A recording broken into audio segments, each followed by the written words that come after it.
Assalamu alaikum. 6 p.m. This is Radio Pakistan, the news read by Miriam Khan. First, the headlines. Eid al-Azha is being celebrated with a great religious fervor throughout the country today to commemorate the sacrifice offered by Hazrat Ibrahim alayhi salam. Prime Minister says government is drafting a comprehensive package to end the suffering of people in Karachi. Foreign Minister says the Kashmir is a common cause and Pakistan stands shoulder to shoulder with Kashmiri brethren to achieve the objective. Special Assistant to the Prime Minister on Youth says the overseas Pakistani students will contribute in materializing the dream of building a Naya Pakistan. Iran and Qatar have agreed for continuous consultations on the religious developments. And now the news in detail. The nation is celebrating Eid al-Azha today with a great religious zeal and a fervor to commemorate the supreme sacrifice of Prophet Ibrahim alayhi salam. The day dawned with the special prayers in mosque for well-being of the Ummah and progress, prosperity and security of the country. Eid congregations are held at mosques, Eidgah and open places in all cities, towns and villages across the country. People are offering sacrifice of animals to follow Sunnah of Hazrat Ibrahim alayhi salam. Prime Minister Imran Khan has directed all MNAs and MPAs of Karachi to be in their constituencies throughout Eid and Independence Day holidays and provide all assistance to the people. In a tweet, he said the federal government is drafting a comprehensive package to end the decades of neglect and suffering of the people of this great metropolis. Prime Minister Imran Khan paid a surprise visit to the Pakistan Institute of Medical Sciences, Islamabad today. He visited different wards of the hospital and interacted with the patients admitted in the hospital. Imran Khan questioned the hospital administrations about the facilities being provided to the patients. Foreign Minister Shah Mahmood Qureshi says both Pakistanis and Kashmiris will have to fight the case for Kashmir together. Addressing a joint conference with the President Azad Jammu and Kashmir, Sardar Masood Khan in Muzaffarabad today, he said this is the one joint cause of a whole Pakistani nation as well as Kashmiris. He said consultation process will continue with the various segments of society to resolve the situation that arose out of India's steps to change the status quo in occupied Kashmir. He said Prime Minister Imran Khan, in his wider outreach efforts, contacted world leaders, including those of Turkey, Iran, and Indonesia, to appraise them for the unilateral step taken by the India to change the status of occupied Kashmir and the fear of further persecution of Kashmiris. Shah Mahmood Qureshi said Pakistan stands shoulder to shoulder with Kashmiri brethren. He said that the Kashmir issue has been recognized as disputed at the international level. Earlier, President Azad Kashmir Sardar Masood Khan said Pakistan took a number of appreciable steps, including suspension of bus and train service to India, downgrading of bilateral diplomatic links, and passing a unanimous resolution in National Assembly's joint session against the unilateral steps of India to strip occupied Kashmir of its independent status. He said India wants to colonize the Kashmir and displace the native population in order to change the demographic composition of the area. The foreign minister said that his visit to Muzaffarabad on the eve of Eid al-Azha aims to express the solidarity with the Kashmiris struggling for their right to self-determination. He said Pakistan Independence Day on Wednesday will be celebrated as the Kashmir Solidarity Day and Indian Independence Day will be observed as a Black Day on Thursday.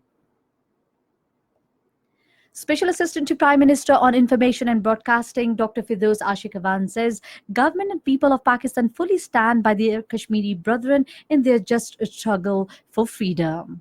Talking to media in an area along with the Indian border at Sialkot today, she said confinement of the Kashmiris to their homes in occupied Kashmir, even on the day of Eid, speaks volumes of the inhuman treatment meted out by the Indian government to people of Kashmir.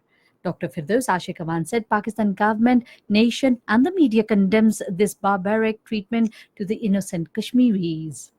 She said Kashmir has virtually turned into a large prison and the people are facing shortage of food, medicine and other necessities of life due to the complete clampdown of the held areas by the Indian authorities. In occupied Kashmir, people could not offer the Eid prayers and slaughter sacrificial animals on Eid al-Azha due to the continued curfew and communication blackout on the eighth straight day today.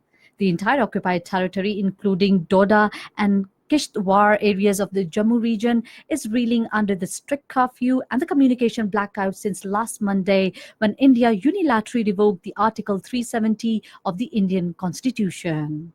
Eid prayers were allowed in only a few small mosques located in the peripheral areas of the Kashmir Valley. The political leaders, including Sayyid Ali Gilani, Mirwais Umar Farooq, and former puppet ministers Farooq Abdullah, Umar Abdullah, and Mehbooba Mufti, are in the house detention or in jails. Meanwhile, the General Secretary of the Communist Party of the India, Satyaram Yashtori, has said that the people of Kashmir have been kept imprisoned in their own homes and warned the government that the impact of changing Jammu and Kashmir status would be felt in other states with a special status. U.S. Democratic Congressman Tom Suozzi, through a letter to the special media, has asked U.S. Secretary of State Mike Pompeo to make Kashmir a major focus of the Trump administration. He said that an action by the Indian government risks provoking mass social uprising in the territory. A group of Kashmiri Pandit, Dogras, and the Sikh, through the petition filed in the Indian Supreme Court, condemned the abrogation of the Article 370 and asked the India to immediately lift the siege of the valley. This is Radio Pakistan, giving you the news.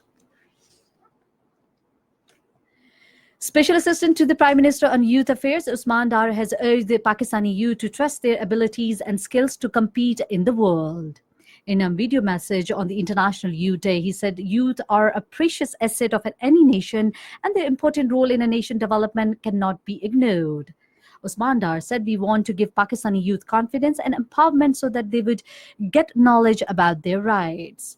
He expressed the hope that the overseas Pakistani will return to the country after completing their education and will contribute in the materializing the dream of building Naya Pakistan. International Youth Day is being observed in Pakistan as well as the world today. The theme of this year International Youth Day is Transforming Education, highlights efforts to make the education more inclusive and accessible for all the youths. In Pakistan, 64% of the nation is younger than 30, and there is an urgent need to harness the potential of this youth build for the national development and prosperity. In India, separatist groups of the Manipur and Assam have announced to boycott the Independence Day celebration of India in protest over the annexation attempts of occupied Kashmir. The group says the Article 370 dilution and the bifurcation of the Jammu and Kashmir into the two union territories disregards democracy. Iranian Foreign Minister Mohammad Javad Zarif has stressed the need for the continuous consultation on the regional developments. Speaking at the meeting with the Qatari counterpart Mohammed bin Abdul Rahman bin Jassim Al Thani, Zarif said military coalition have already failed with the foreign forces cause insecurity in the region. On his part, the Qatari foreign minister highlighted both the country's role in maintaining peace and stability in the region and the joint cooperation for the reinforcing negotiations for solve regional issues. And finally, the weather report. Rain and wind thunderstorm is expected at scattered places in Rawalpindi, Gujranwala, Lahore, Faisalabad Division, Islamabad and Kashmir, while at isolated places in Upper Khyber Pakhtunkhwa and Gilgit-Baltistan during the next 12 hours. Hot and humid weather is expected elsewhere in the country.